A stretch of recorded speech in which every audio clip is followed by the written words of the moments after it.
Bom dia pessoal. Com muita alegria, mais um dia, mais um encontro do Café com Coutinho. Dessa vez eu estou trazendo um convidado para lá de especial, que é o Ricardo Pesati. Ele é responsável aqui na área pelo Desafio Empreendedor. Provavelmente você já deve ter ouvido falar de um curso chamado Empretec. O Empretec trabalha com uma metodologia baseada no que a gente chama de 10 CCS. O que são os 10 CCS? Basicamente, é a sigla de característica do comportamento empreendedor. O que são isso? Vamos lá, explicando um pouquinho mais profundamente. Mais ou menos no final da década de 60, começo da década de 70, a ONU fez uma pesquisa internacional em cerca de quase 100 países, querendo saber o que acontecia, que independente da região, da religião, ou da localização geográfica, ou da cultura, existia uma série de empreendedores que tinham sucesso. E esses empreendedores, basicamente, queriam saber quais eram as características comportamentais desses empreendedores. E ele já está.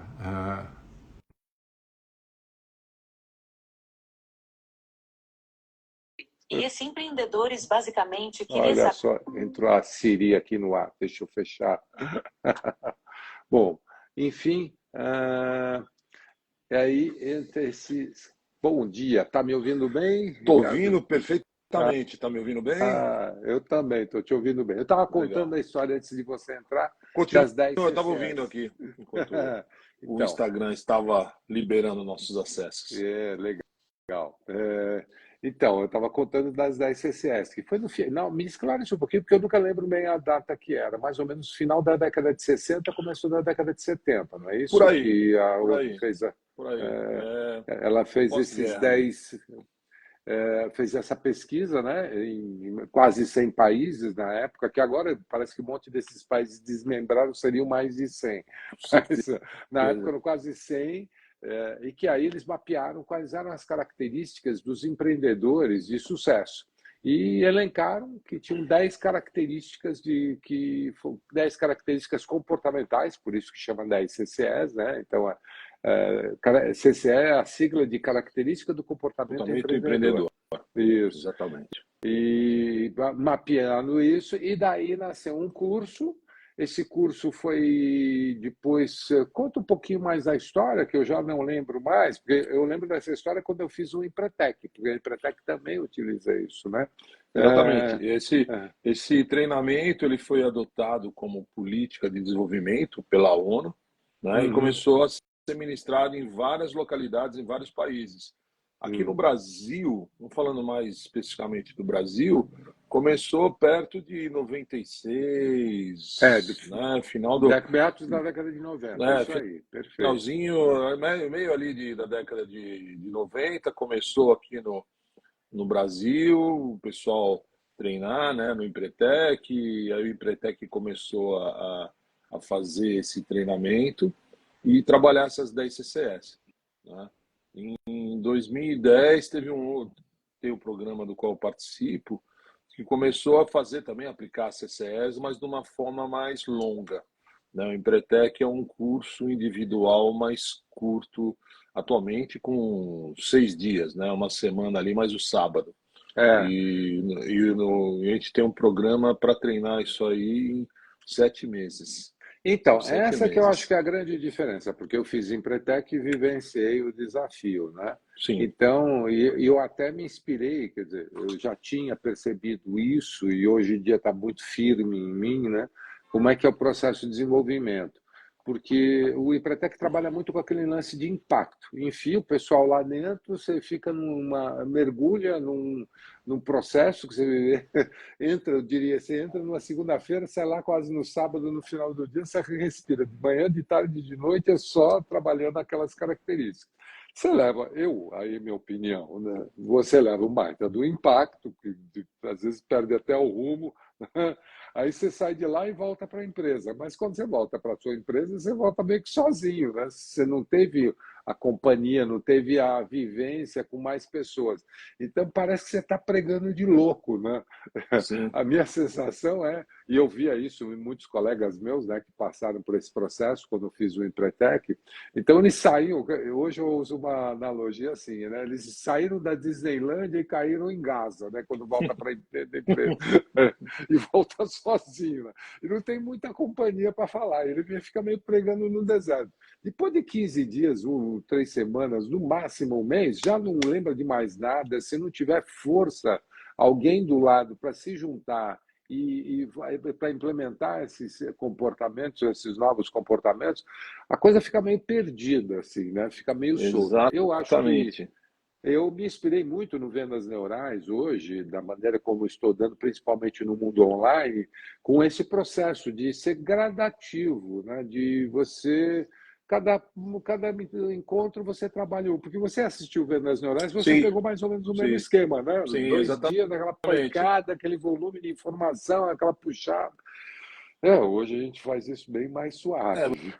você precisa de um tempo para internalizar aquilo, né? Tornar Isso. parte de você. É. Então, por exemplo, no desafio, além de ser mais longo, a gente não joga os 10 comportamentos de uma vez na cabeça do povo, que senão espana, né? Então você vai jogando gradativamente durante 7 meses. No primeiro mês vão ali os mais importantes, de alavanca, né, que a gente chama, e vai colocando meta, planejamento, monitoramento, e com isso entra a liderança também. Aí no segundo entra a busca de oportunidade, correr riscos calculados, depois entra forte monitoramento e planejamento novamente com uma ênfase maior, depois qualidade e eficiência, assim vai. Então, e tudo isso junto com comprometimento, com persistência, rede de contatos. Então a gente vai trabalhando os 10 comportamentos, mas de uma forma gradual, onde as pessoas vão tendo tempo de introjetar aquele conhecimento e passar a fazer parte da vida delas. E terem tempo, inclusive, de aproveitarem os gatilhos positivos que são criados. Porque a gente só Uhum. repete o comportamento se a gente tiver alguma vantagem. Né? Por que eu vou mudar meu Porque comportamento se não mudou nada na minha vida, né? Eu vou só fazer do jeito mais. Ah, não, amanhã eu vou começar a escrever com a mão esquerda. Por quê? Ah, porque eu resolvi escrever com a mão esquerda. Eu sou destro, né? Aí, cara, vou escrever mal pra caramba, não vou perder. O que eu ganho com isso, né? Agora fala, cara, ó, se você escrever com a tua mão esquerda, você vai ganhar mais X, Y, Z, desenvolvimento do seu cérebro, blá, blá, blá. E você vai. Sim, estou inventando aqui, né? Aham, Mas se me aham. provarem por A mais B que, sei lá, vou ganhar 30 anos de vida a mais, nunca vou ter nada se eu resolver virar canhoto amanhã. Eu falo, pô, então vou me esforçar porque eu vou ter um ganho em cima disso. No desafio, não é para escrever com a mão esquerda, né? Quem for destro. É simplesmente que trabalhar esses comportamentos, por exemplo, de meta, planejamento, busca por informação, planejamento. E conforme a gente vai colocando esses comportamentos para as pessoas irem fazendo, automaticamente elas percebem na vida delas, na empresa dela, no negócio dela, que isso dá resultado. E aí, conforme elas vão sentindo esse resultado, reforça esse comportamento de que é benéfico para elas e para a Sim, empresa. sim, Então, que é falar, eu vantajoso. tenho Mas objetivo todo dia, é bom para mim? É. Pô, por que eu não fiz isso antes? Deixa eu começar a fazer. E, aliás, normalmente são coisas que nós sabemos que temos que fazer. é, Né? O eu acho grande. que o mérito de vocês é É, criar uma disciplina para isso. E o segundo grande mérito é trazer junto a equipe do sim, empresário, do empreendedor, para vivenciar. Porque normalmente no Empretec ele faz sozinho, quando ele chega, ele tenta começar a explicar, e obviamente quem conta um conto aumenta um ponto, né? Ou tira um ponto, né? Ele não tem a mesma competência de engajamento, de explicação, de esclarecimento para a equipe. Então ele fica sem argumentação e aí começa a perder o descrédito, começa a cair no descrédito e achar tipo assim, isso não funciona. Isso era um grande sonho que ficou ali dentro da sala, naquele momento, teve engajamento, mas depois aqui na hora de colocar na realidade não rola. Eu acho que o grande mérito de vocês com esse programa do desafio é colocar não só o empreendedor, como também a equipe deles, e eles engajam para implementar aqueles comportamentos, e ele tem uma equipe, eles foram sensibilizados juntos. E eles têm um processo que eu chamo de sinergia, porque eles ficam batendo bola entre eles, trocando informações e encontrando a melhor maneira de adaptar aquilo à realidade deles. Então, esse eu acho que é o grande mérito. Por isso que eu acredito que não é a eficácia do desafio não está nas 10 CCEs, na divulgação nas 10 CCEs ou ensinar nas 10 CCEs, mas no mecanismo de implementação deles, que o cara está junto, e aquela historinha, né? Sozinho você vai muito mais longe, mas muito mais rápido, né? Mas junto você E vai é muito mais além longe. disso, Coutinho, porque assim, além da gente fazer questão, né, faz parte do processo. Então, por exemplo, tem lá 2 sócios. E aí eu vou na empresa, falo, vamos fazer o desafio. Aí o cara, bora fazer. Eu falo, como que é a empresa? Não, sou eu e meu sócio. Eu falei, você toma a decisão sozinho? Não, tudo aqui é compartilhado, eu e meu sócio. Eu falei, bom, ou entre os dois ou não entra, porque a hora que a gente começar o processo e tem um que não está no jogo, a gente pode ter uma resistência imensa desse que não está participando. Pode ser que não tenha, né? Mas o risco de ter uma resistência do outro não tá na mesma página pode vir a perder todo o processo que a gente está fazendo ali. Né? É um risco muito grande. Então, e a gente sabe que vai funcionar se os dois estiverem juntos. Porque aí a gente faz ali a passagem de conhecimento, todo o processo, e se os dois estiverem juntos na mesma página. Por exemplo, isso é muito interessante com casal. Tem muitos casais que fazem o desafio, né? Então, o marido e a esposa, os dois são lá sócios da empresa, né? E tocam a empresa familiar. E eu brinco que tem vários filhos do desafio, porque o casal às vezes nem estava tão bem, mas aí começa tudo dar certo na empresa, eles ficam mais alinhados, tá tudo bacana. Aí tem lá, começa a bater um monte de meta, aí para bater meta começa a viajar junto para comemorar, e chega no quinto, sexto mês, tem um bebê ali que está aparecendo ali, uma gravidez. É muito engraçado. Eu vi isso acontecer muitas vezes, porque você alinha os dois. Sejam sócios, sejam casal, eles ficam muito alinhados. Né? Quando você tem o mesmo objetivo, não tem razão para atrito. Né? Se o objetivo é o mesmo, por que eu vou brigar? Né? E a gente trabalha muito aquela forma também de reduzir o ego, de botar muito mais foco no objetivo do que eu tenho razão. Né? A gente negocia isso o tempo todo, não só com os donos, como com colaboradores. Você é o dono, mas você tem lá uma ideia de fazer algo e seu colaborador chega com uma ideia melhor que a sua. Qual o problema de acatar a ideia do seu colaborador? Falar, é melhor do que eu pensei? Bora fazer. Vamos, inclusive, você engaja esse cara para estar junto. Né? Então, eu digo assim que a grande mudança cultural é sair do quem está certo para o que está certo. Exatamente. Né? A gente coloca e junto bastante, né? Queira ou não, ali tem muito gerenciamento de tempo, tem muita comunicação não violenta também que a gente ensina. Então, eu falo, olha, muitas vezes você está falando o correto da forma errada. Né? Então, a gente passa muita técnica de como se comunicar efetivamente com foco no que é para fazer, não no que eu quero. Né? Aliás, eu vou até abrir um parênteses aí, porque é onde a gente tem uma similitude muito grande. Com vendas neurais. Onde que vendas neurais eu falo, não é o que você fala, mas como você fala. Porque quando a gente trabalha aquele conceito de que vender é a arte de explorar as necessidades do cliente, a arte está na maneira como você coloca as coisas, né? Que foi essa sua observação agora, né? O jeito com que você fala, às vezes você fala a coisa certa da maneira errada. E vender tem muito isso, né? É falar a coisa certa da maneira certa. Então, quando você alinha, e essa é a verdadeira arte da comunicação.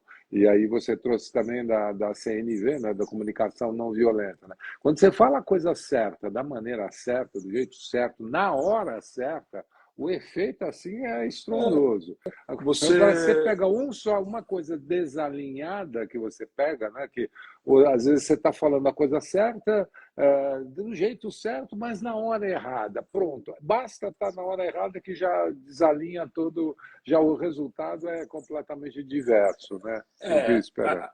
a história do rapport, Uhum. né, que a gente usa no processo de vendas, né, de estar ali conectado, você tem que ter rapport com os teus liderados o tempo todo.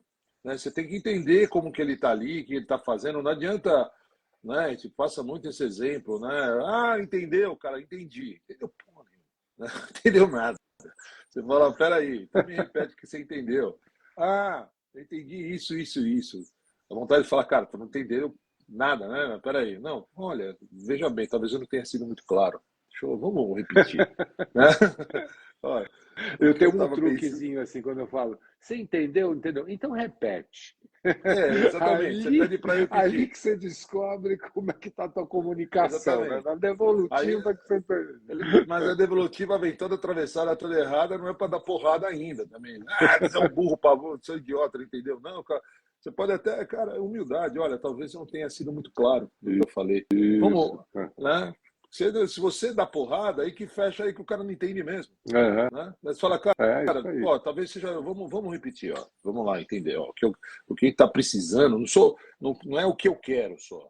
É o que nós precisamos, é o que essa atividade necessita, o que a empresa necessita, o que o cliente necessita, o Uhum, que é para ser uhum. feito para Que vai resolver, ser, o que isso vai acarretar para o bem comum, o né? que vai Na realidade. ser bom para a gente fazer aqui, na minha Uhum. opinião. Se você tiver uma opinião diversa da minha, me fala também, vamos alinhar aqui. Estou escutando, Ó, né? isso, e tô te escutando. Aí a pessoa, pô, o cara tá me escutando, deixa eu escutá-lo também.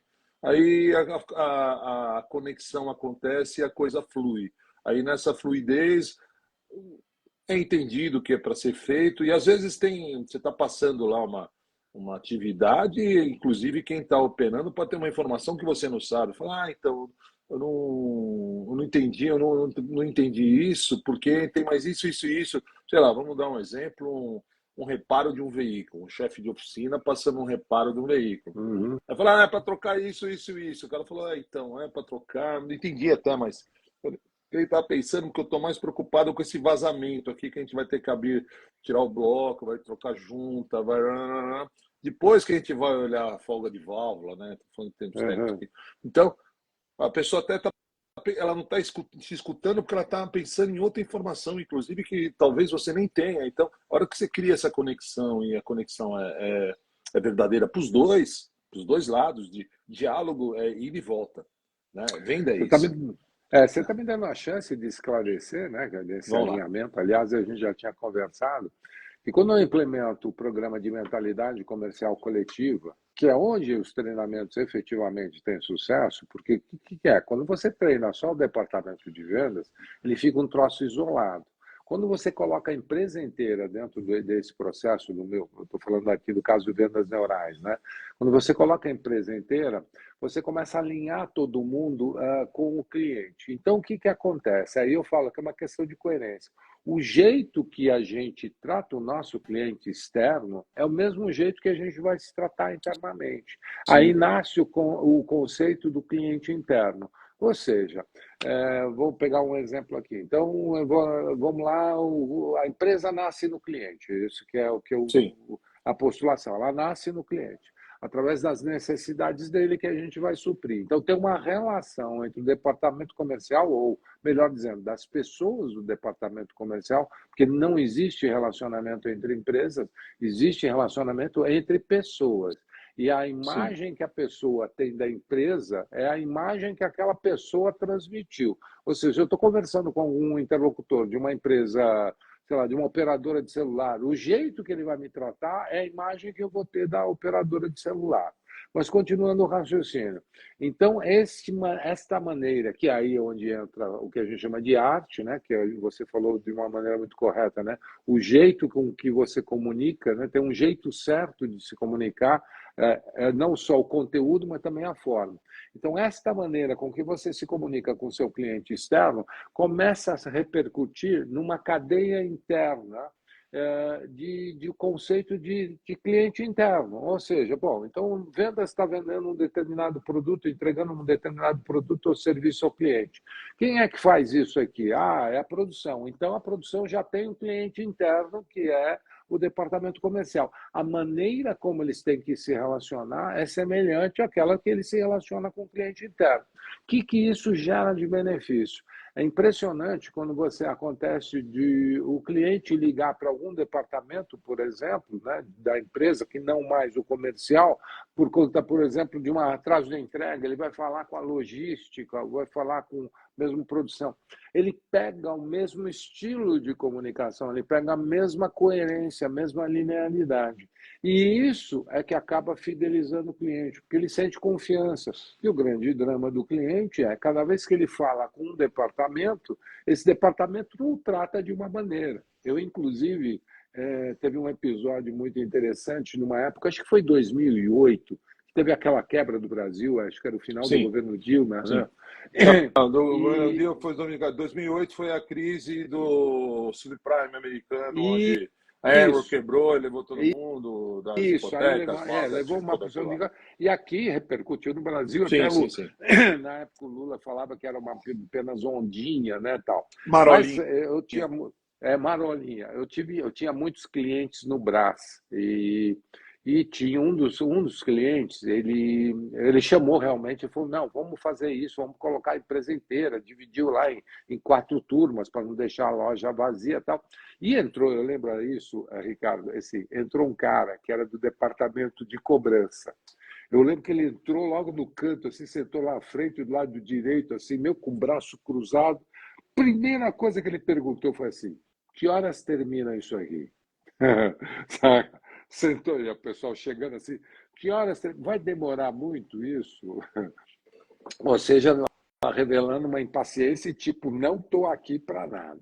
Bom, passou, teve o primeiro encontro, na sequência teve o segundo encontro. No terceiro encontro, esse cara se engajou de uma maneira tal, cara, que coisa impressionante, ele era da cobrança. Aí, na sequência, veio a onda, né, a crise a tal marolinha, e muita gente fechou. O índice de inadimplência deu um estouro. Assim, eu lembro que saiu de 4, 5%, foi para 17%.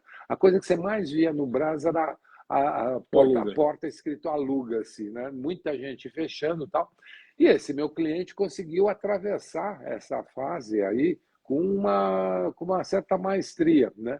E aí ele se reunindo onde eu fui visitá-lo, vi muita gente fechando e tal, e ele chegou e falou assim, não, Coutinho, eu te dou toda a razão, porque agora eu estou conseguindo, meus colegas, porque o pessoal ali se fala, né? Todo mundo é da comunidade libanesa, eles se encontram e tal. Eu falei assim, pô, o índice de inadimplência dos meus concorrentes está em torno de 15, 17, tem cara batendo 21%. E eu estou conseguindo me manter abaixo de 10, eu estou entre 8 e 10 o tempo todo. E aí eu fui perguntar o segredo, né, para o meu departamento de cobrança para saber por que raios que ele estava.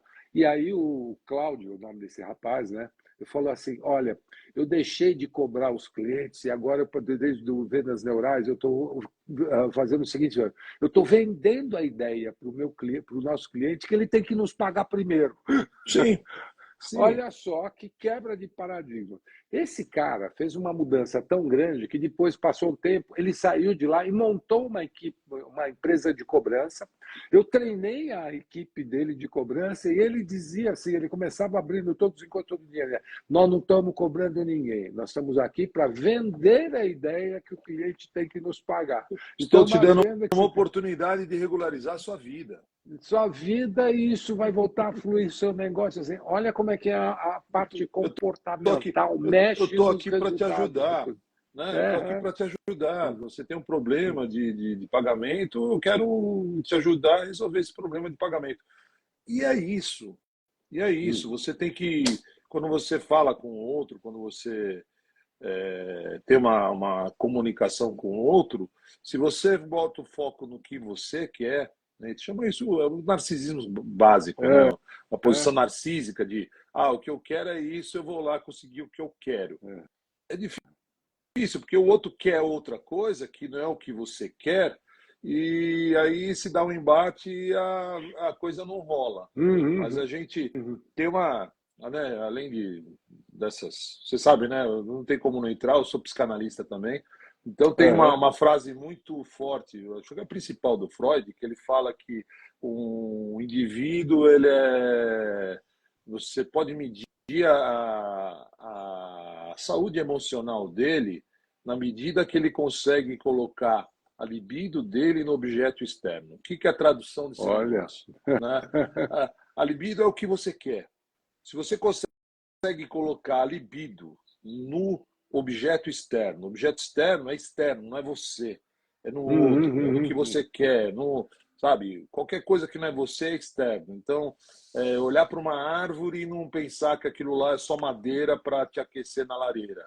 Né? Entender que tem uma árvore ali viva, um ser vivo. Né? E você olha um cliente, você não olha para ele falando, bom, esse cara vai me dar X ou ele é o meu pedido. Você olha para ele e fala, bom, o que esse cara precisa? Deixa eu ouvi-lo, deixa eu... Né, que você vai explorar as necessidades dele e a base da venda neural. Então você consegue, a partir do momento que você consegue colocar o foco nele, não em você, isso não quer dizer, né, só para fazer um parênteses aqui, isso não quer dizer que você tem que se anular e você não vai pensar em você. Não, você pensa em você, mas você consegue colocar a tua atenção, a tua vontade no que é fora, que não é só você, não é pensar só em você, é pensar nos dois, pensar no que você pode ajudar. Olha, eu tô aqui, se eu conseguir te ajudar, é óbvio que eu vou ter algo em troca, né? Como consequência natural, né? Eu chamo isso consequência natural. Né? BNI fala do giver's game, muita coisa disso aí. Você vai, cara, né? O tal é dano que se recebe, né? A base do taoísmo. Então você entra no fluxo, eu digo. Você entra no fluxo de fazer as coisas acontecerem e quanto mais você fizer coisa acontecer, mais coisa vai passar pela tua mão, mas você consegue pegar um pedacinho dessas coisas. E aí, entra num fluxo que, sabe, você vira um fio condutor, não de 0 miliampere para quilowatt, assim, aquela coisa gigantesca de tensão que vai passar uma energia gigante por você e vamos falar talvez dinheiro e energia, né? Vai passar uma quantidade imensa de recursos pela sua mão e você vai ter a oportunidade de cobrar sua comissão ali que foi negociada, e que você pega a sua parte e com isso você tem um fluxo de abundância. Mas isso passa pelo ponto, estou falando de dinheiro, mas eu falo de tudo, né? De relação com família, com filho, com amigo, com subordinado, com todo mundo. A partir do momento que você começa a escutar melhor e você começa a ouvir melhor o que o outro tem a dizer e olhar para a situação e não pensar só em você o tempo todo e entender o que está acontecendo ali, a vida... Aliás, o que você está discursando aí é basicamente o tripé, que eu chamo o tripé comportamental da Vendas Neurais. O tripé comportamental de Vendas Neurais é perguntar, escutar e empatizar. Sim. Basicamente, esse é o tripé. Né? Qual é a consequência disso daqui? Você tem um outro tripé que eu diria que é da consequência natural. Você consegue conquistar a atenção do cliente, estruturar um discurso instigante e, acima de tudo, tornar a sua interação memorável. Né? Então, você tem, eu chamo de tríades de consequências que vão gerando amarração. Quando você muda o comportamento, você começa a gerar. E o tripé do comportamento que você acabou de falar, né? Perguntar, escutar, empatizar, cara, você consegue resolver praticamente quase tudo na vida. Na vida. Agora, na vida, não é só no negócio. Vida. Esse é outro aspecto que eu também trabalho muito, né? De dizer, olha, o teu trabalho, o teu negócio é apenas um departamento da sua vida. Se você acerta o seu comportamento na origem, ele se manifesta em todos os departamentos. Se você vai ser um bom empresário, você tende a ser um bom marido, um bom pai, um bom amigo, um bom...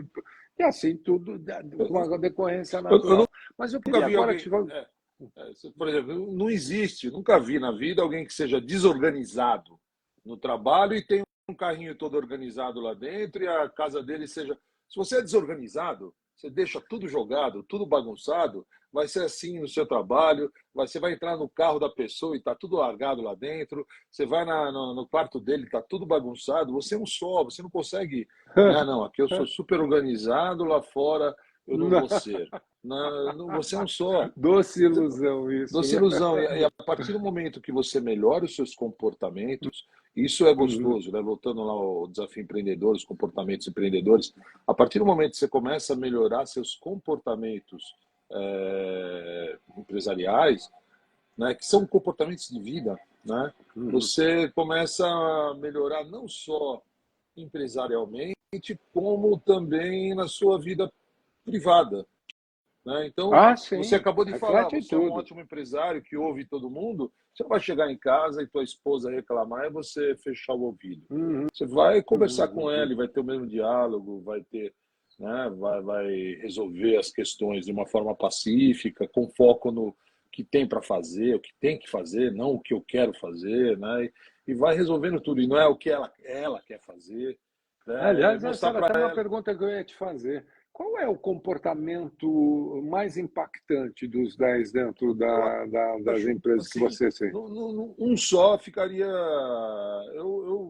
Tem gente que fala em dois, eu chamo de três. Os três primeiros ali, para mim, são estabelecimento de metas, busca de Uhum. informação, planejamento e monitoramento. Esses Uhum. são Esse você os. acha o É, cerne principal que, do. assim, você coloca a meta. Aí, Uhum. para colocar meta, é óbvio que você precisa ter informação para não fazer uma meta estapafúrdia, né? Falar, eu quero ser Uhum. presidente dos Estados Unidos. Eu, por exemplo. Aí eu nem fui descobrir que, cara, para ser presidente dos Estados Unidos eu tinha que ter nascido lá. Não tem como brasileiro ser presidente dos Estados Unidos. A partir do momento que eu tenho essa informação, eu falo, bom, não vai rolar mais. Né? Não fico mais mantendo essa Uhum. meta estapafúrdia. E assim com, né, vou definir minha meta de vendas. Fala, quanto que você tem vendido mês a mês? Não sei, tem nem ideia. Fala, cara, como que você vai estabelecer uma meta se você não tem nenhuma informação? Então, precisa ter informação, precisa buscar informação, a gente precisa estar Uhum. calcado no princípio de realidade, né? Voltando a Freud lá, Uhum. tem o princípio do prazer e o princípio da realidade. Os dois ficam ali brigando na nossa cabeça o tempo todo, né? O Uhum. prazer é aquilo que eu sonho, que eu quero, que eu gostaria, que são meus impulsos, mas tem um outro que dói também, que chama matéria, realidade, né? O princípio da realidade é o que acontece de fato na nossa vida, que a gente tem que se adequar ao que vai Uhum. acontecendo. Esses dois Uhum. princípios têm que estar presentes. Quando eu falo em meta, eu acho que é um princípio do prazer, né? O que eu gostaria, o que eu queria, o que vai lá na frente. E o busca de informação é o princípio de realidade. Olha, tem aqui, a realidade hoje é essa. Bom, nos últimos 6 meses você tem vendido uma meta de R$ 95.000 por mês. Aí vem a meta. Fala, bom, quem faz R$ 95.000 faz 100. Vou botar 100 de Uhum. meta? Né? Estou crescendo, é audacioso, tudo dá, é atingível, vou fazer em um mês, é temporal, né? Tem todos aqueles comportamentos smart lá que a gente conhece, e vamos crescer um pouquinho. Então, dos 95 eu quero ir para 100.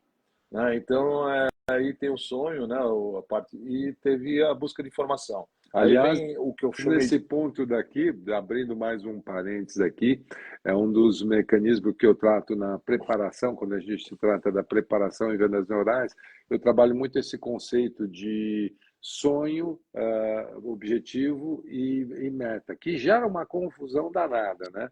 Então eu Sim, faço uma brincadeira com eles assim, qual é o teu sonho, qual é o teu objetivo e como é que funciona a meta? E eles se perdem um eu, pouco, porque são coisas confusas que não estão claras. E aí eu começo a brincar e esclarecer, olha, sonho é aquela visão de futuro que eu tenho que não leva a nada. Então, por exemplo, eu quero ser rico, é um sonho.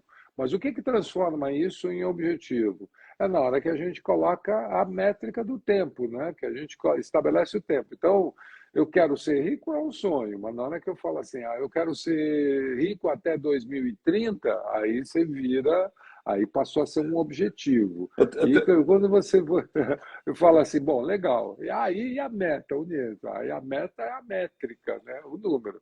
Bom, eu quero ser rico exatamente. quanto? Eu É, quero ser rico com 10 milhões de dólares. Então, nós eu temos tenho um 5 anos exemplo para chegar desse no lá. futebol.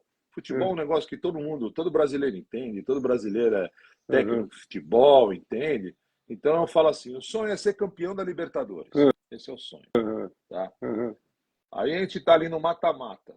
Aí no mata-mata, vai jogar lá. Eu sou palmeirense, estou fora da Libertadores esse ano. Termina o campeonato.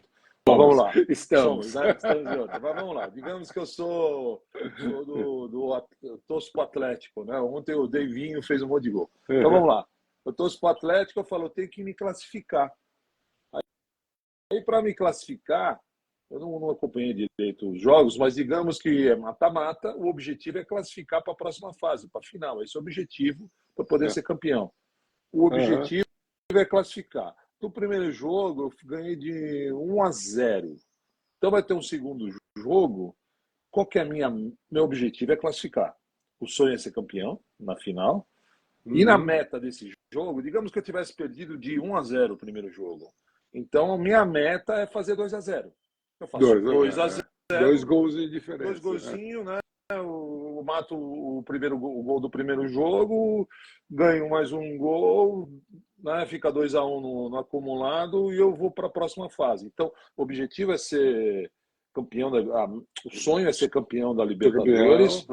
O objetivo é classificar agora para ir para a final, que é o objetivo imediato que eu tenho nessa fase aqui. Eu tenho que passar para a próxima fase, então é o objetivo. Minha meta é fazer X gols que vão me classificar para a próxima fase. Então eu tenho sonho, eu tenho objetivo e eu tenho algo ali palpável. Eu tenho 90 minutos para fazer 2 gols. É uma meta bem clara. Então, tem sonho, objetivo e meta ali numa posição de futebol que acho que é bem didática para todo mundo entende. Então, o sonho é o final, o objetivo é o que eu quero e a meta é quantos gols tem que fazer.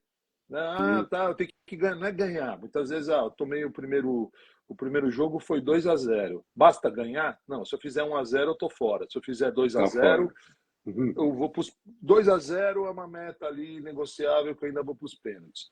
Melhor meta, 3-0. 3 gols diferentes. Eu vou lá, enfio 3 gols dos caras. Agora o jogo é em casa. A gente vai resolver isso aí, blá, blá, blá. Isso é futebol, né? E o brasileiro entende bem isso. A gente, na nossa cultura, a gente entende bem. Então, acho que fica bem didático. Sonho, objetivo e meta. Com os números de gol, com o objetivo de fase e o sonho do caneco lá no final. Eu uso muito essa analogia do futebol para estabelecer a diferença entre estratégia e tática. Sim, também. Então, eu falo assim, a estratégia, porque muitas vezes as pessoas têm dificuldade de perceber que estratégia é o lugar. Elas confundem estratégia com tática. Tática é a técnica, aquilo que você usa. Então, eu uso essa analogia. Por exemplo, você tem um time de futebol, você entra no campeonato nacional. Qual é a tua estratégia? Está entre os 4 primeiros para poder ir para a Libertadores. Legal. Dessa estratégia estabelecida, dessa visão de lugar que eu vou ocupar, eu vou começar a desenvolver as minhas táticas. Então, quando eu jogar em casa, eu vou jogar no ataque. Quando eu jogar fora de casa, eu vou jogar na defesa. Isso são só as táticas para que você atinja aquele objetivo. E aí começa a entrar. Bom, mas para que isso aconteça, eu preciso montar os recursos. E aí eu continuo com a analogia. Bom, então é teu plantel, o número de jogadores. Quantos jogadores você tem que ter no mínimo? Aí o pessoal fala, no mínimo um titular e um reserva, 22. Fala, mas e os machucados? E as expulsões? E aí você começa a fazer uma analogia do planejamento estratégico, trazendo para a realidade do futebol. Bom, mas e se eu perder um jogador por contusão? E se ele for expulso? E se tivesse... Então você tem que dimensionar o plantel seu para ver, trocar os jogadores, cansaço, tudo isso, para fazer toda aquela jornada do campeonato para que você chegue naquele seu objetivo estratégico, que é estar entre os 4 primeiros. E aí, bom, o que eu preciso de recurso? Quanto eu tenho de investimento? Ou com o time que eu tenho, tem que lugar que eu consigo chegar? Isso eu faço muito uma analogia, e quando eu falo sobre estratégia e tática, a diferenciação, usando a analogia do futebol, fica super claro. O que é a estratégia? Estratégia é o lugar que você vai ocupar, o terreno que você vai pegar. Por isso que nas guerras se fala muito de estratégia, que é a ocupação de terrenos, né? de localidade. E quando você fala de tática, né? Tática é aquilo que são as ações que você pratica para que você atinja aquela sua estratégia. Que o pessoal fala, não, A gente vai usar uma estratégia e confunde estratégia com tática.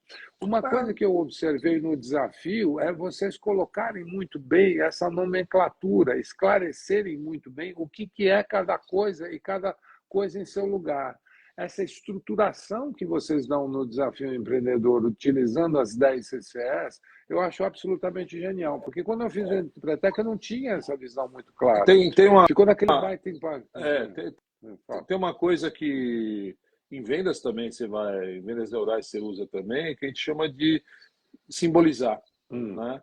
Eu estou indo para umas coisas mais profundas aqui, a gente não fala muito disso no dia a dia ali, mas é simbolizar para a pessoa o que aquilo significa.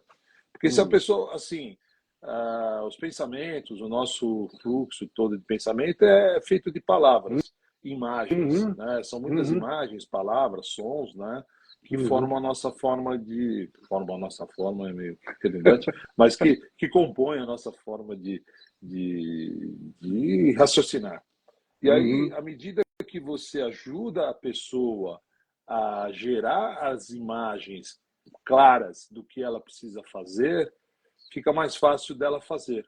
Porque se não está muito claro para ela, ela fica meio confusa. Então, a partir do momento que a gente alinha esses conceitos todos, né, de tudo que a gente está falando aqui, de meta, de objetivo, de informação, de risco, de oportunidade, de qualidade, eficiência, comprometimento, persistência, rede de contatos, independência, confiança, enfim, todos os comportamentos, a gente vai criando imagens claras do que aquilo significa e do que aquilo vai auxiliar na vida dela, no dia a dia dela. Então, tendo claro isso, fica mais fácil você lidar com, por exemplo, com os pensamentos que vêm de forma, talvez, sabotadores, né, do que você quer. Intrusivos, né? Intrusivos. Né? Então, a gente trabalha muito aquela tal da autossabotagem, a pessoa, não, acho que não dá, eu não consigo. E tem uma parte do desafio que, assim, são 3 partes. Né? Uma parte é conteúdo, informação, é dinâmica, onde as pessoas adquirem o conhecimento. Né? Uma parte do desafio. Uma outra parte é uma ajuda nossa para colocar tudo isso que ela aprendeu em prática na vida real dela, na empresa. Então, a gente vai lá na empresa, ajuda, fala, sabe aquilo que você aprendeu? A gente falou de oportunidade. Beleza, você entendeu o que é oportunidade, tudo, os conceitos de oportunidade? Beleza. Vamos olhar aqui as oportunidades que você tem no seu negócio, para desenvolver o seu negócio. Né? Aí, opa, tenho essa, faz um levantamento, a pessoa, nossa, eu tenho tudo isso aqui de oportunidade, que legal. Mas eu nem sei como que eu começo. Falei, então, está aqui para isso. Aí tem outro comportamento que é planejamento, monitoramento, que a gente começa a fazer um planejamento, algumas coisas são simples, e mostrar, muitas vezes, eu faço questão de mostrar coisas simplésimas que deixam de ser feitas, porque a gente acomoda e deixa de fazer. Então, é aquela... tem um momento que a gente fala de qualidade, então eu vou numa loja de iluminação e você está lá falando na loja de iluminação e você olha e tem uma lâmpada queimada. Aí você olha para o cara e fala, sabe aquela lâmpada queimada ali? É igualzinha essa aqui da prateleira, é só ir ali e trocar. A pessoa percebe que tem coisas muito simples que são feitas, que poderiam ser feitas e não são feitas, e a partir do momento que ele começa a pegar as muito, muito simples a fazer, e depois pega umas um pouquinho não tão simples, daqui a pouco ele está, inclusive, fazendo as simples e as complexas. E as complexas... começa, né? E é um processo de coerência, né? Porque eu falo coerência. Que é coerência, né? Se você está numa loja que vende iluminação e tem lâmpada queimada ali dentro, né? É que nem o dentista está com o dente cariado, né? Na frente. Mas é normal. Eu vou na loja de tinta e lá na loja de tinta tem lá uma parede toda suja que era só pintar. Né? Você vai na loja de material elétrico também, tem uma tomada lá com um Benjamin com 50 ligações ali embaixo do computador. Ou na loja de TI, né, de recursos de TI, que tem aquele computador, você olha atrás assim, o cara vende o serviço dele de arrumar os fiozinhos e deixar tudo bonitinho, passar aqueles, né, organizar fio de computador e tá uma zona dele. Eu falo, cara, né? Mas é assim, é muito a casa de ferreiro, espeto de pau, não é à toa que existe Esse esse ditado, ditado. né? Mas aí, a Não é à partir do toa. momento que você começa a mostrar que, cara, vamos fazer aqui o básico do seu negócio, né? Então, é a oficina que tem aquele carro que vive quebrando, caindo aos pedaços, que normalmente é um carro muito velho que ele pegou lá em pagamento de alguma coisa e põe para mudar, e o carro tá, sabe, caindo aos pedaços. Cara, né? Você tem funilaria, dá uma geral no seu carro, né? E Mas aí você o cara sabe o que olha que assim e é fala, pô, é isso que eu vou fazer, aí bota o carro lá para fazer uma reforminha e fica bonito, aí começa. Parece uma coisa simples, mas isso começa a acessar um monte de ligações na cabeça e a pessoa começa a fazer isso para vários pontos da vida e a coisa anda. Então, eu queria até pegar esse gancho um pouquinho, porque que você fala assim, você ensina, vocês dentro do Desafio Empreendedor trabalham com, vocês acabam falando desafio, que o público acaba não entendendo bem o que é desafio, né? É Desafio Empreendedor, que é o programa que vocês implementam, Sim, esclarecendo isso aqui, aproveitando. Mas vocês no Desafio Empreendedor trabalham muito mais ou menos na mesma faixa que eu. Porque tanto o empreendedor quanto o vendedor são duas profissões, são duas atividades que você não tem escola de formação acadêmica para isso. Você não tem faculdade de empreendedorismo, você não tem faculdade de vendas. E aí essas coisas que parecem tão simples, que quando a gente se depara com eles e flagra essas características, né? Observa-se, porque se tivesse uma escola, uma academia, alguma coisa que ensinasse, essas coisas seriam obviamente contempladas dentro do curso e eles evitariam. Mas eles começam a aprender isso no mecanismo de erro e acerto, né? De correção de erro e acerto, que é como se forma. Outro dia eu fui visitar um cliente, né? Que eu perguntei para ele assim, qual é a principal escola hoje de formação de vendedor? Ele respondeu de bate-pronto, YouTube. Os sim, caras ficam aprendendo no YouTube. E o problema é que o YouTube, cada um fala uma coisa. E aí eu fui ver que onde que meus vendedores estavam aprendendo, estavam sendo treinados, aí eu olhei e falei, não, isso não é treinamento, isso é adestramento. sim. Sabe? E o E empreendedor carece do mesmo problema, né? Quer dizer, onde que ele se informa hoje em dia? Como é que qual o recurso que ele tem para formação acadêmica? Não tem, é inexistente. Aí tem um Empretec, que é uma ação isolada, que, assim, com relação ao conteúdo do Empretec, eu acho sensacional, porque isso é o maravilhoso. mesmo que vocês dão. Sim, Agora, a maneira como eles dão, de aquele choque de enfiar uma semana a pessoa lá dentro, depois sair e achar que ela vai entrar, conseguir implementar todas aquelas modificações dentro da empresa, todos aqueles comportamentos, eu acho que é impossível. Aí eu falo por mim, quando eu passei pelo Empretec, eu me senti muito sozinho depois na hora de implementar, e o desafio, ele conseguiu organizar dentro desse mesmo conteúdo, dar um arcabouço de instruções, implementações, e vocês levam 7 meses, e eu acho muito bacana esse lance de vocês fazerem isso gradativamente, a cada encontro tratarem de 2 ou 3, no máximo 3 comportamentos, e depois fazerem monitoramento da implementação desse comportamento dentro da empresa, acompanhar isso dentro da empresa, que esse é um projeto que eu tenho também é, de fazer a vendas neurais, que é quando eu trabalho, na semana passada ou retrasada, não, retrasada, eu tive aqui um amigo, um colega, o Artemus Alachev, que fala sobre cultura organizacional. E eu falo que vendas não é só uma questão da área comercial, é uma questão de uma cultura organizacional. A empresa inteira tem que saber vender para o cliente. E aí eu resgato até uma frase do Peter Drucker, que diz o seguinte: numa empresa, tudo que não for marketing, vendas ou inovação é custo. é Você quer despesa. diminuir teu custo? Transforme todo colaborador em um Vendedor. vendedor. E Sim. aí a gente arruma uma metodologia, uma estrutura para aquele caminho, porque eles até entendem isso, mas eles se sentem um pouco desguarnecidos de alguma coisa que os ajude nessa caminhada, nessa implementação, nesse processo. E eu acredito que é o grande mérito do desafio é criar uma metodologia e uma vivência para uma implementação gradativa do processo, que vai mês a mês, e eles vão se sentindo motivados a se engajarem, do que dar aquela pancada do Empretec de uma vez só, que o cara chega depois da empresa, aquela imagem que eu fiz, né? Ele vive a Disneylândia e depois, quando ele chega na empresa dele, ele cai na faixa de Gaza, né? E tem mais uma coisa que eu acho que é uma grande sacada do desafio, Coutinho, que a gente chama de ter ali um alter ego, ali um ambiente onde a coisa acontece. Porque assim, a gente não faz, além de não fazer o desafio só com uma pessoa da empresa, a gente não faz com uma empresa isolada. Os encontros são em grupo com várias empresas. Então, conforme as coisas vão andando durante os 7 meses, uma parte é feita em grupo com a empresa e uma parte é feita individual na empresa, aí é só falar da empresa. Mas a parte que é teoria, que é comum a todos, é feita em grupo. E aí, o que isso ocorre? Né? Primeiro que gera um conhecimento ali, uma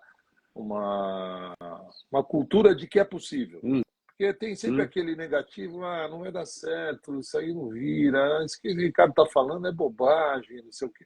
Né? Então eu pego lá o cara com pós-graduação na GV e eu começo a falar, e falo, pô, isso é muito básico, é muito simples, eu sei tudo disso, eu sei, não sei o quê. Aí ele fala, pô, mas faz, né? Mas eu não sei, fica ali no mimimi. Aí, na mesma empresa, o cara é PhD da GV e tem a tia do bolo. A tia do bolo tem o ginásio. Só que a tia do bolo faz tudo e começa a ter um resultado absurdo. Aí, no primeiro mês, até o cara... Aí chega no terceiro mês, o cara tá ali patinando, ele olha a tia do bolo feliz, e o outro também feliz, todo mundo feliz ali em volta dele. Pô, esse negócio dá muito certo, isso é muito legal, é só fazer meta, que a coisa vem, é só planejar que dá certo, tudo. O cara fala, pô, não é que esse negócio dá certo, cara. Deixa eu começar a fazer logo, senão vai chegar no 7º mês e ainda vou estar aqui no mimimi. E a gente, propositalmente, percebe isso, né? E vai levando para esse lugar essas situações, quando a gente percebe que tem uma resistência. E olha, tá vendo, deu certo, isso aqui funciona, ó, tal pessoa... Me conta aí como foi aplicar isso aí na tua empresa. Rolou isso, e foi muito bom por causa disso. Não sou eu falando, né? É um empresário ouvindo outro empresário falando. Aí ele olha e fala, pô, deixa eu parar de ser teimoso, né? Vou tirar minha resistência aqui, minhas objeções a respeito disso, e começar a aplicar isso que vai ser bom para mim. Né? As coisas que eu peço durante o programa para o empresário fazer não são para mim. Né? Eu falo, ó, tem que, vamos lá, liga para o gerente do banco para ver uma linha de crédito. Né? Fala, ó, você está precisando de uma linha de crédito, ó, tem uma linha mais barata que você consegue assim, assim, assado. Liga para o gerente do banco. Né? Isso aqui é uma opção, talvez seja uma opção boa. Aí o cara não liga. Informações enriquecem muito, porque eles não acreditam, eles sempre acreditam que o negócio deles é específico, é diferente, que o mercado é tudo, é a exceção da exceção da exceção da exceção. Quando eles têm uma convivência assim, eles começam a perceber que, nossa, é idêntico. A farmácia tem o mesmo problema da oficina mecânica, que tem o mesmo problema da padaria, que tem o mesmo problema do material de construção. Eles são todos iguais. Porque, no fundo, Ricardo, a gente está falando de gente, né? É gente. E aí eu entro muito com a frase do Simon Sinek, que está virando o grande guru agora da atualidade, né? O queridinho da nova gestão mais moderna, né? Que ele fala uma coisa que eu achei genial, né? 100% dos seus clientes são pessoas, né? 100% dos seus colaboradores são pessoas, 100% dos seus fornecedores são pessoas. Se você não entende de pessoas, você não entende de negócios. Você sabe que tem também, além do desafio, né? Tem um acorde que a gente fala de música e psicanálise, tem uma música do Celso, que eu adoro, que é meu amigo, que ele fala que gente é tudo igual de um jeito diferente. Boa essa. Gente é tudo Muito igual. boa. Tem a música dele que fala é tudo igual de um jeito diferente. Só isso, mas é tudo igual. É tudo igual. É tudo igual. Só que de um jeito diferente. Não, eu quando diferente do outro, mas é tudo igual, é gente. Quando me perguntam qual o tipo de aplicação que tem a metodologia vendas neurais, eu sempre falo, olha, é de alfinete a foguete. O que é que Sim, muda? Basicamente, os exemplos, o jargão e o contexto. O resto é tudo absolutamente igual. Vender é sempre um processo que tem começo, meio e fim, e é uma relação humana. São duas pessoas se relacionando para você. Estamos falando aqui, né? Meu alvo é mais é o vendedor de alto ticket, né? Que é aquele sim, vendedor de imobiliário, de imóveis, de carro de alto luxo, seguros, onde você tem uma interação pessoal e a interação pessoal, a personalidade, as características de personalidade que está vendendo, influencia muito no resultado, né? Esse tipo de auto. E eu falo, cara, é tudo igual. Na realidade, é gente lidando com gente. Então, é uma relação pessoal e nada mais é do que você entender. Aliás, voltando, né? Eu falo muito e eu acho que vocês também estão alinhados com isso, né? É a história dos 4Ps e dos 4Cs, né? Os 4Ps chegaram até um determinado momento e exauriram as suas possibilidades. Agora nós estamos nos 4Cs, ou seja, saiu, estamos falando do Kotler, né? Então sai o foco no produto e entra foco no cliente. Sai o foco no preço e entra no custo da sim, oportunidade. Sai o foco do ponto de venda, e hoje com a internet você compra qualquer coisa em qualquer lugar. Então o foco está na conveniência. E finalmente, talvez o mais importante dos quatro é sai o foco na promoção, na divulgação, na propaganda e entra a comunicação.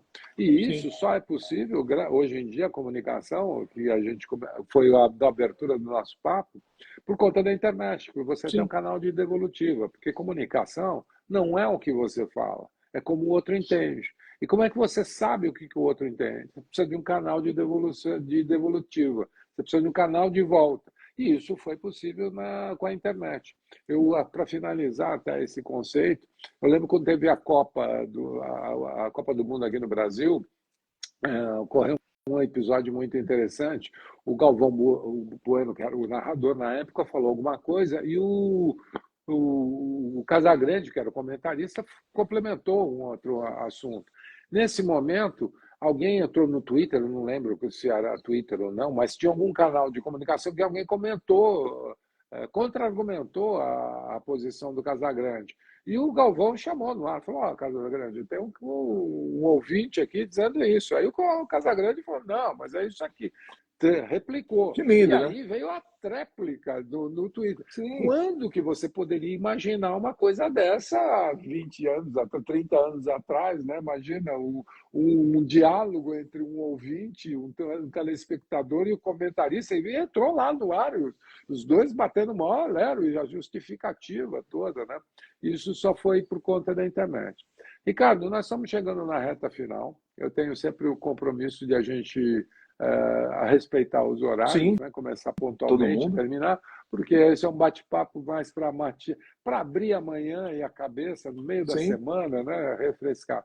Então, gostaria muito que você desse a sua mensagem final aqui, falando sobre o desafio e como você, até eu achei interessante, porque você, como psicanalista, né, trabalhando no mundo corporativo e vendo como é que as pessoas influem no resultado, né? Como o comportamento muda o resultado. Então, querido, que eu gostaria aí de você tecer as suas considerações finais e Cons- fazer o seu convite aí.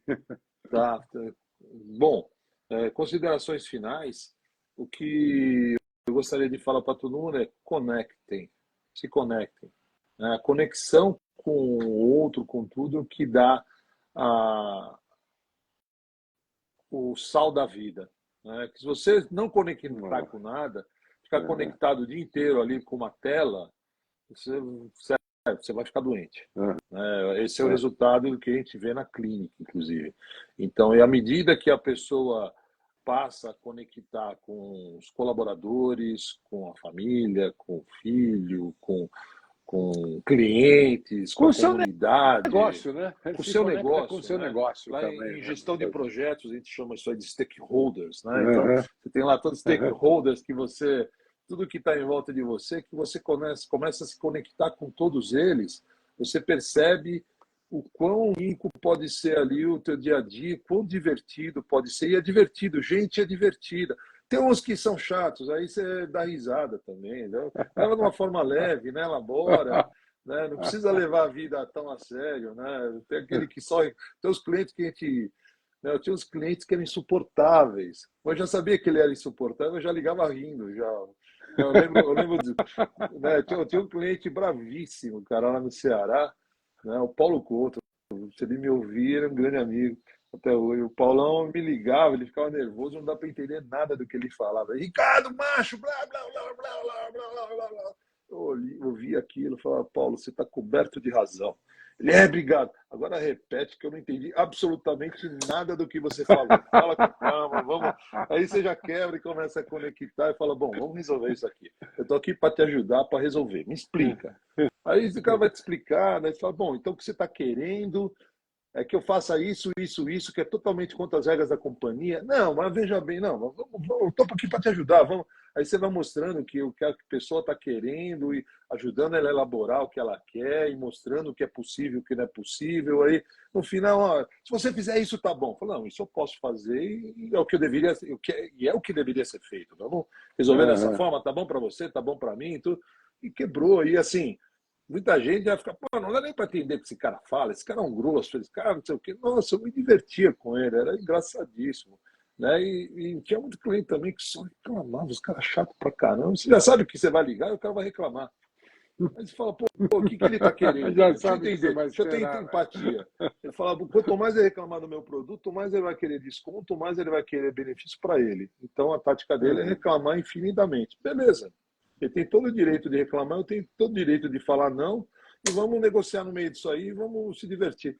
E ficava assim, até divertido o negócio. Né? No final, então, e aí? Ele continua bravo, vai continuar bravo, o problema é dele, mas né, o que era para ser acho feito, que tudo essa é a fez. grande mensagem, né? No fundo, é fazer negócio e sendo feliz, né? Com Sim. todo mundo contribuindo, é isso que gera sustentabilidade dos nossos negócios. Rentabilidade, felicidade, saúde, equilíbrio emocional, né, de forma sustentável. Eu acho que esse é o conceito de presente. prosperidade, isso, né? Não é só ganhar dinheiro, não é só fazer caixa, é ser feliz junto, né? Eu vi, até postei esses dias, achei tão bonita essa frase, que né, você não faz de um dia para o outro, você faz um dia após o outro. Um dia faz. Após o outro. Perfeito. Não é um dia perfeito, bela frase. Um dia após o Ricardo, outro e vai fazendo. Cara, foi um prazer com essa conversa. Imagina, bom, eu que agradeço aqui imensamente a tua boa vontade, gentileza. Obrigado. Principalmente que foi de última hora, né? Porque a gente eu estava selecionando, você estava programado para daqui 2 semanas, sabe? Beleza, vamos embora. E aí aconteceu e você, puxa, com um carinho muito grande atendeu aqui. Queria agradecer a todos os participantes que ficaram aqui até agora pelo papo. João, que está ouvindo, João Gorski. O João está aí, né? A audiência? Pô. O João, você pode falar qualquer hora com ele e com a cunhada dele, que tem um programa maravilhoso de liderança. Bem legal também. Que bacana. Legal. Querido, um abraço bem grande. Grande abraço a todo mundo. Até mais. Bom, obrigado aí pelo seu tempo, pela sua disponibilidade, carinho e atenção. E aos ouvintes aí, até a semana que vem com mais um Café com Coutinho. Com Coutinho. O meu é de Paris, ó. Poxa, que chique. O meu não chega nessa aí. Até mais. Tchau, tchau. Até mais. Um abraço.